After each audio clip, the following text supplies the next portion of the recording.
The skies above the human colony of Viridian gleamed with twin suns, casting a warm golden light across the sprawling settlements below.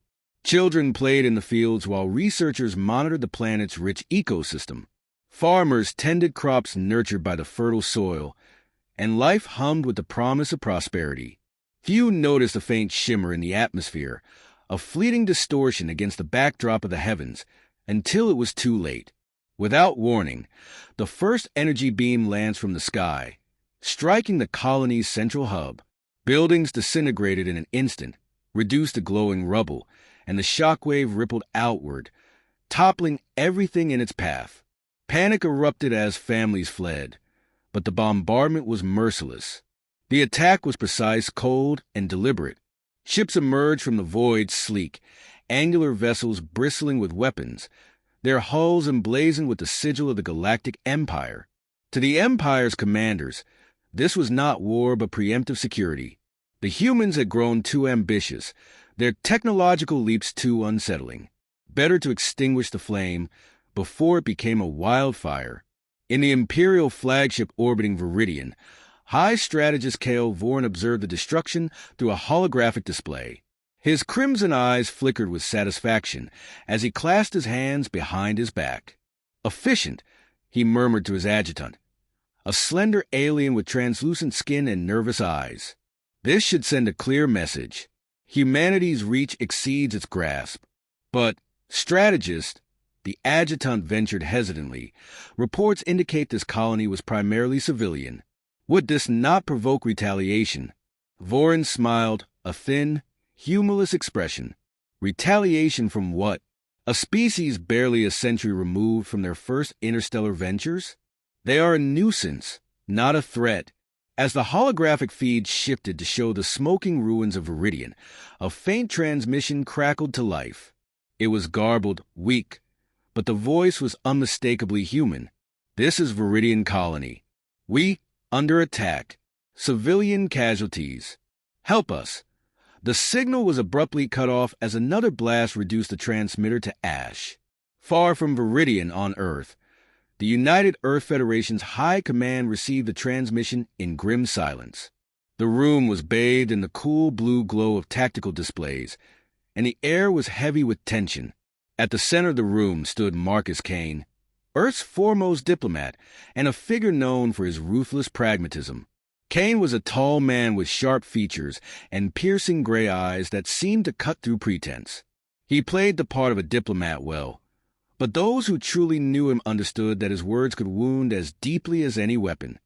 He replayed the transmission, the desperate voice of the Viridian colonist echoing in the chamber.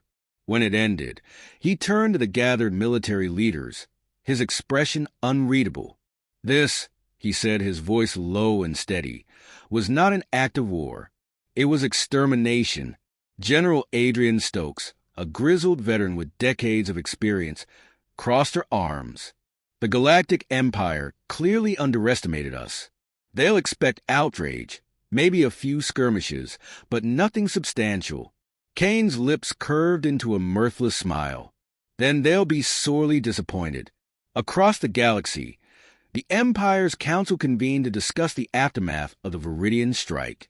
The chamber was a grand amphitheater, its vaulted ceiling adorned with the banners of the Empire's member species. Emperor Delax, a towering figure with metallic skin and a crown of luminous crystals, presided over the assembly. His voice boomed as he addressed the council. "The human colony has been dealt with. Let this be a lesson to all who would defy the Empire's dominion."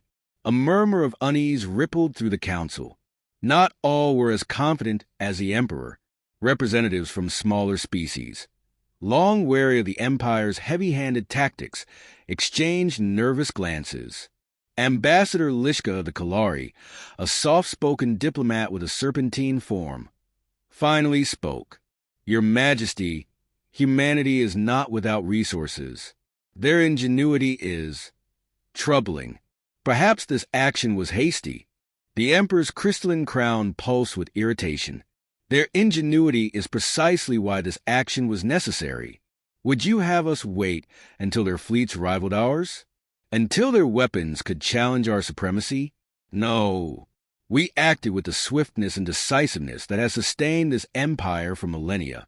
Back on Earth, Cain stood before the United Earth Federation Assembly, the leaders of humanity's scattered colonies and factions united in their grief and anger. The footage of Viridian's destruction played on an enormous screen, every image a testament to the Empire's cruelty. Cain allowed the silence to linger, the weight of the moment pressing down on the assembly like a physical force. Finally, he spoke. This is what they think of us. To them, we are insects to be crushed underfoot and inconvenience to be erased. They did not declare war. They made a statement. It is time we respond. The room erupted into debate, voices raised in anger and fear. Some called for immediate retaliation. Others urged caution. But Cain remained still, his gaze fixed on the screen. When the cacophony subsided, he stepped forward. If we strike blindly, we become exactly what they believe us to be, primitive and reckless. But if we strike with precision, with purpose, we show them what it means to challenge humanity. A message was sent to the Empire, terse and unadorned. We will see you at the Council. The Galactic Council chamber was silent when Marcus Cain entered, flanked by 2 aides and a small security detail. The humans' arrival had been anticipated, but the sight of their diplomat, tall, stern, and unyielding, set the room on edge. Cain's eyes swept over the assembled representatives, his expression betraying no emotion. He stopped before the Emperor, inclining his head slightly in a gesture that was more acknowledgement than respect. The Emperor regarded him with thinly veiled disdain. You have come to protest, I assume, to plead your case. Cain's voice was calm, but each word landed with the weight of a hammer. I have come to remind you of something you seem to have forgotten. We may be a young species, but we have endured wars that span continents, crises that threatened extinction, and enemies who believed us weak. Every time, we rose stronger. He took a step closer, his gray eyes locking onto the Emperor's crystalline gaze. You attacked our home, and for that, there will be consequences. The chamber erupted into chaos as the council reacted, some in shock, others in anger. The Emperor's voice cut through the noise. You dare threaten us? Cain's lips twitched into a cold smile. It's not a threat. It's a promise. As he turned and walked away, the council chamber buzzed with uncertainty. Cain's words lingered, a specter of the reckoning to come. The Empire had lit a fire it could not easily extinguish, and humanity was ready to burn brighter than ever before. The Galactic Council chamber was a monument to imperial arrogance. Towering spires of obsidian rose into the vaulted ceiling, casting long shadows across the circular hall. Rows of seats, carved from shimmering alloys, were occupied by the most influential beings in the galaxy. Each species brought their own peculiarities. Bioluminescent tendrils, translucent scales, or wings that shimmered like crystal. In the center sat Emperor Delax, a figure of cold regality, his crystalline crown refracting light into a rainbow of hues. The room buzzed with tension as the human delegation arrived. Marcus Cain stepped into the chamber, his polished boots echoing against the pristine floor.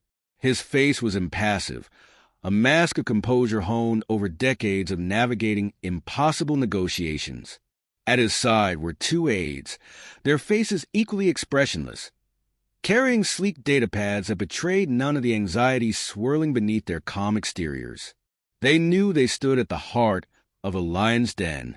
Behind them, 2 human guards flanked the doors, their weapons conspicuously absent, a gesture of calculated restraint. The council fell silent as Cain approached the central platform. He wore no grand uniform, only a tailored black suit devoid of insignias. Yet his presence commanded attention, a stark contrast to the gaudy displays of power surrounding him. His sharp gray eyes scanned the room, meeting each alien gaze without flinching. They watched him with a mixture of curiosity, disdain, and unease. Humanity was young in the galactic theater, but Cain carried himself as though the weight of centuries rested on his shoulders. You have been granted an audience, Emperor the Lax announced, his deep, resonant voice filling the chamber. State your case, human, and do so knowing that the Empire's patience is finite. Cain stepped onto the platform, his movements deliberate, his posture unyielding. The translator systems embedded in the walls hummed faintly as they prepared to broadcast his words across dozens of languages. He let the silence linger just long enough to stretch the tension before speaking. I come not to plead for mercy or to offer apologies, Cain began, his voice steady and clear. I come to remind you of the consequences of your actions. The statement hung in the air, heavy and uncompromising. Murmurs rippled through the council, a wave of disbelief and indignation. Thalax's crystalline crown pulsed with faint light, a subtle reflection of his irritation.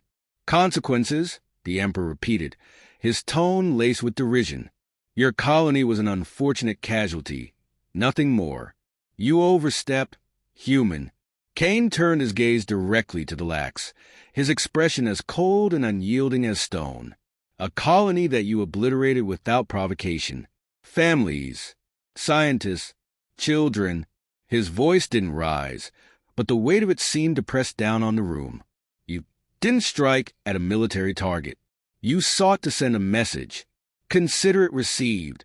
One of the council members, a spindly creature with segmented limbs and glowing eyes, hissed in irritation.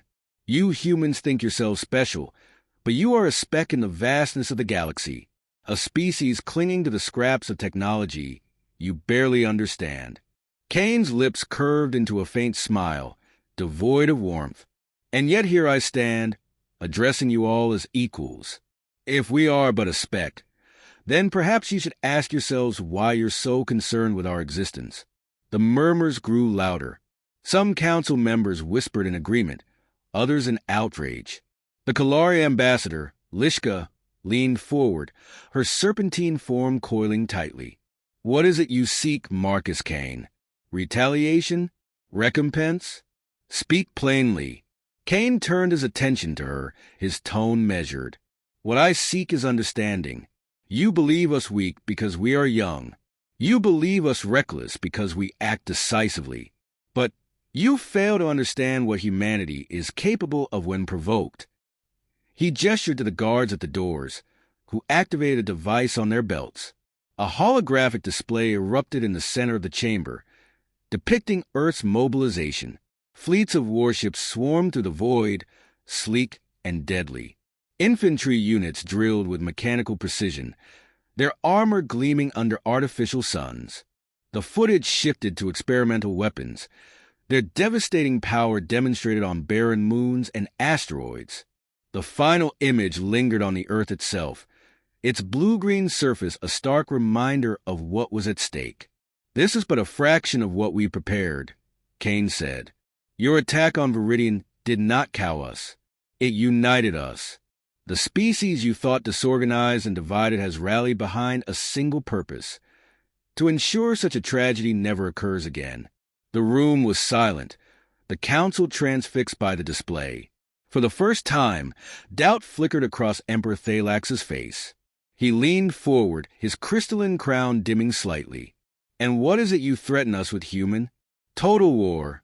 Cain's smile returned, sharper now, almost predatory. We threaten you with inevitability. You sought to extinguish us before we could rise, but all you've done is hasten the very outcome you feared. Humanity does not forget. Humanity does not forgive. A low growl emerged from the Emperor's throat. Bold words for a species standing on the precipice of annihilation. Cain's eyes hardened, the steel in his voice unwavering. The precipice is where humanity thrives. It's where we've always thrived. Every war, every disaster, every extinction-level threat, we've faced them all and emerged stronger. You've declared yourselves our enemies, and that was your mistake. The tension in the room reached a breaking point. Some council members averted their gazes, unwilling to meet Cain's unrelenting stare. Others whispered among themselves, their voices tinged with fear. The Kalari ambassador spoke again, her voice softer this time. Is there no path to peace, Marcus Cain? Cain's expression softened, but only slightly. Peace was shattered the moment your empire raised Viridian. What happens next depends on whether the Galactic Empire can acknowledge its mistake, or double down on its hubris. The Emperor rose from his seat, his imposing form towering over the chamber. You dare lecture us? You dare demand we kneel to your insignificant species? I demand nothing, Cain replied, his voice calm. I simply warn you of the storm you've invited. With that, he turned and walked toward the chamber doors, his aides and guards falling into step behind him. The council remained in stunned silence as the human delegation departed, their words and actions leaving an indelible mark. As the doors closed behind them, one of Cain's aides spoke in a hushed tone. Do you think they'll listen? Cain's gray eyes glinted with a fierce determination. No, but they will soon wish they had. The Galactic Empire had underestimated humanity's capacity for vengeance. What the Empire's strategists failed to recognize was that while humanity had the technology to match their own, it was a human spirit, unyielding, relentless, that would make the difference. The first sign of humanity's retaliation came in the form of a single message broadcast across the galaxy, transmitted through every medium the Empire controlled. The reckoning has begun. The words were simple, yet their weight was unmistakable. Across the galaxy, reports of the human fleet's movement spread like wildfire. Hundreds of ships, sleek and deadly, appeared in the void, bearing the unmistakable insignia of Earth. These were not the naive, untested forces the Empire had dismissed. They were veterans of countless battles, driven by the collective rage of a species that had been pushed too far. At the helm of this growing human force was General Adrian Stokes, a battle-hardened commander whose reputation preceded her. She had lost family on Viridian, and she would ensure that no other species would ever suffer the same fate. Stokes was a woman of few words, but her presence alone commanded respect. She stood on the bridge of the flagship Resolute, her eyes locked on the tactical displays before her. Her officers moved with quiet efficiency, but none could escape the atmosphere of cold determination that permeated the ship. Admiral, we're approaching the first target, said Lieutenant Carter, his voice clipped, betraying the tension in his posture. Stokes nodded without taking her eyes off the screen. The target was an outpost on the fringe of Imperial space, a small, unremarkable station that had served as a supply hub for the Empire's forces. It would be their first demonstration of what humanity was capable of. She turned to the communications officer. Broadcast a message, she ordered. Moments later, a hologram appeared in the center of the bridge. It was a transmission from the United Earth Federation, the face of humanity's leadership. The familiar voice of Marcus Cain, the diplomat who had become the face of humanity's fury, echoed through the ship's speakers. To the Galactic Empire, Cain's voice began, each word clear and deliberate. We give you this warning. Your warships, your weapons, your fleets, they mean nothing. We are coming for you, and you will learn that the humans you dismissed are not your prey. We are your reckoning. The bridge went silent, save for the hum of the ship systems. Cain's words had been calculated to strike fear into the hearts of the Empire, but his message was also a promise. Humanity would not rest until every Empire ship, every Imperial installation, was reduced to nothing. His voice, unwavering, burned through the broadcast, reaching every corner of the galaxy. Stokes turned to Carter. Prepare for engagement. Target their weapon systems first. Disable, don't destroy. I want to send a message, not leave a bloodbath. The Resolute slid into position, its weapon systems humming with readiness. As the station's defenses scrambled, the human fleet struck with surgical precision, disabling the station's primary power core and rendering it defenseless. The station's command center was overwhelmed with confusion. By the time the Empire could respond, it was too late. The human ships had vanished into the void, leaving only a broken hulk behind. The first strike was complete, and the message had been sent. Meanwhile, the Emperor sat on his throne in the heart of the Empire, his crystal crown glinting ominously in the dim light. The transmission from humanity had shaken him, though he refused to show it. His empire had crushed countless civilizations under its heel, Why should this be any different? Yet, the words rang in his ears like a bell tolling in the dark. Your reckoning. He leaned forward, addressing his closest advisors. Send the Second Fleet to quell these human aggressors. We will crush them before their force grows any stronger. Cain Vorin, the Empire's high strategist, stood at the edge of the chamber, his eyes narrowed. They're more organized than we anticipated. They're striking quickly, but it's clear they're not seeking to annihilate us. They're targeting our infrastructure, our supply chains. They're trying to weaken us, not engage in an all-out war. The Emperor mused, his voice cold. This is beneath them. It is more dangerous than you realize, Your Majesty, Vorin replied, his tone betraying his concern. We've seen this kind of precision before. The humans are planning something larger. The Emperor turned his gaze to the holographic display before him, showing the paths of human ships weaving through Imperial space with military precision. No matter, he said, we will respond with overwhelming force. They cannot match our might. Back on the Resolute, Stokes observed the second part of the plan unfolding. The message had been clear. Humanity wasn't just fighting to survive. They were fighting for something more, something deeper than simple revenge. This was about proving that the Empire had made a mistake that would be rectified, one target at a time. The human fleet moved swiftly, targeting strategic locations across the Empire's holdings.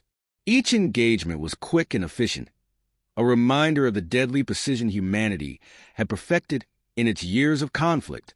The Empire's defenses faltered under the weight of the human assault, and soon entire sectors were in disarray. Cain's voice crackled through the fleet's comms again, this time more focused, more resolved. The Empire believes it can fight us with numbers and weapons, but it will not. We fight with purpose. We fight for every human life lost on Viridian. We fight for those who can no longer speak for themselves. The Empire's Second Fleet, led by Grand Admiral Tarikis, a towering alien of violet skin and black eyes, emerged from the dark reaches of space, ready to engage the human fleet.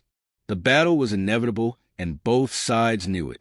On the Resolute, Stokes stood at the command deck, her face set in grim determination as the enemy ships appeared on the radar. The fleet was larger, more powerful, but humanity had something the Empire could never account for: heart. As the first volley of laser fire lit up the vastness of space, Stokes' voice rang out, cold and firm. Engage at will, she commanded.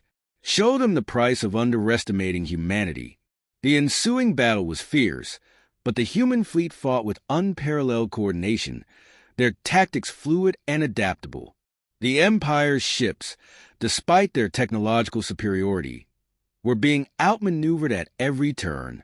Stokes knew the truth. The Empire's arrogance was its greatest weakness. They had expected humanity to be no more than a fleeting nuisance, but now they were facing a force that would stop at nothing to see them fall. In the chaos of battle, the final message from Marcus Cain came through. This is not the end. It is only the beginning.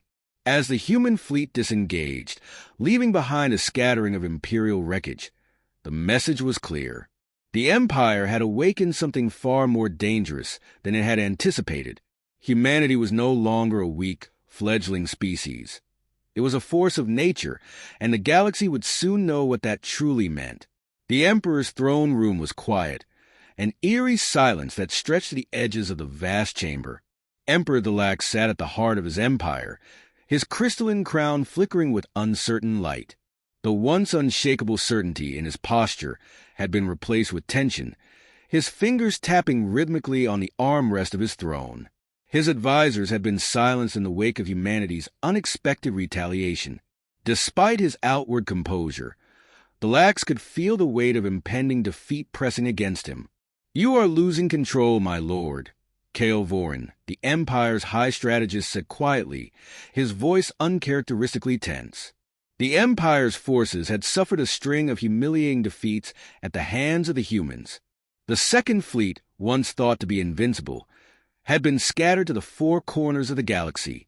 Strategic outposts had fallen one by one. The human fleets were not just attacking, They were destabilizing the Empire's entire infrastructure. Thalax's voice was low, almost to himself. I underestimated them. I thought their ambitions would falter before our might, but this human spirit, this defiance, is unlike anything we've faced. Vorn stood rigidly, his mind racing. If we do not act swiftly, there will be nothing left to save. The humans have set their sights on our capital. The entire empire could collapse in a matter of weeks if we do not make a move. Thalax's eyes narrowed as he considered the situation. A decisive response was needed, but for the first time in his reign, the emperor felt an unfamiliar unease. He had fought countless wars, crushed countless civilizations, but humanity had proven different. They were not just fighting for survival. They were fighting for something more, and their conviction was making them unstoppable. In a final act of desperation, the Lax decided to call for one last negotiation, a diplomatic solution if one could be found. He needed to meet the humans on their terms, understand what drove them, and perhaps, if they were lucky, find a way to secure the survival of the Empire. The messenger arrived aboard a small, heavily guarded transport ship, carrying a single message. Marcus Cain is requested for an audience. The words hung heavy in the air, a paradox of humility from an empire that had once considered itself beyond negotiation. Cain had become the face of humanity's resistance, a symbol of their unrelenting determination, and now the emperor was asking for him. Marcus Cain stepped into the Royal Council Hall, his steps measured, his presence as commanding as ever. Despite the wounds his people had suffered, he carried himself with the quiet assurance of someone who had already won. The emperor was waiting for him. Seated on his raised platform, his long fingers steepled in front of him, around him stood the remnants of the Galactic Empire's high command, each one more visibly strained than the last. Their faces were drawn, their postures stiff with the realization that they were no longer the ones in control. Cain's eyes briefly scanned the room before he locked his gaze on the Lax. "I see the mighty Galactic Empire is in distress," he said, his voice rich with a calm, unwavering tone that only heightened the Emperor's discomfort. "Humanity has proven more resilient than I anticipated," the Lax admitted, his words clipped but sincere. "Perhaps I was wrong to underestimate you." Cain's expression remained unchanged. "It is not about being underestimated, the Lax. It's about your empire deciding to erase innocent lives as if they were nothing. That is something humanity cannot forgive." Thalax's eyes flashed, but he remained composed. "And yet, here we are, at your mercy. I have come to offer you peace, to avert total destruction." "Peace?" Cain echoed, his brow furrowing. "You think that after everything, after Viridian, you can offer peace? You may think that if you extend your hand, the bloodshed will end, but that's not how this works. Your empire has shown no respect for life. Why would we trust you now?" The Lax sat up straighter, his crown catching the light as he leaned forward. "You misunderstand, Cain. This is not about giving in to you. This is about survival. The Empire cannot win this war. We are being torn apart, piece by piece. And yet, I know you are not without mercy. You are not like the other species that would seek total annihilation. Humanity is better than that." Cain's lip curled slightly, the hint of a smile playing at the edges of his mouth. "Mercy. That's a word I would not have expected from you, the Lax. Mercy comes when you have nothing left to prove. But you still believe you can rule, don't you?" There was a pause as the weight of Cain's words hung in the air. It was true. The Empire, in its arrogance, had assumed that victory was always theirs to claim. But now, in the face of humanity's relentless assault, they had been forced to seek a way out, a way to preserve their legacy without further bloodshed. "Do you think this is what we want?" the Lax asked, his tone losing some of its earlier bravado. "Do you think I wanted to destroy Viridian? We are an empire of order. What I sought was not war, but control. I did not know that my actions would provoke this, fire in your species, this relentless drive to survive, to avenge. We may have started this conflict, but we did not foresee this escalation. Now we are asking, begging, for peace." Cain stood silently for a moment, studying the Emperor's face. His instincts screamed to refuse, to demand more surrender, more retribution. But the humans had never been about blind vengeance. They were about justice, about ensuring the cost of war was not forgotten, but also not blindly paid in endless cycles. "The cost of peace is not just the end of fighting," Cain said, his voice cold and unyielding. "It is acknowledging the wrongs done. You will dismantle the remnants of your empire's cruelty. You will make reparations, and you will leave us alone. For good." Thalax's face was a mask of restraint, but his shoulders sagged as if a weight had been lifted. The Emperor, for the first time in his reign, realized that true power lay not in conquering, but in understanding when to surrender. "And what will humanity do?" Thalax asked, his voice small now, vulnerable. "Will you exact retribution? Will you make us bow before you?" "No," Cain said quietly. "We'll let your empire crumble in the ashes of its own arrogance. We will simply rebuild, stronger, and we will remember." For a long moment there was no sound, no movement. Then, at last, Thalax nodded once, slowly. "You have won. The empire will yield." Cain turned toward the exit, his back straight, his expression as resolute as ever. He did not look back. As the doors closed behind him, the Emperor of the Galactic Empire knew that the war had ended, not in victory, but in a decision that would shape the galaxy for centuries to come.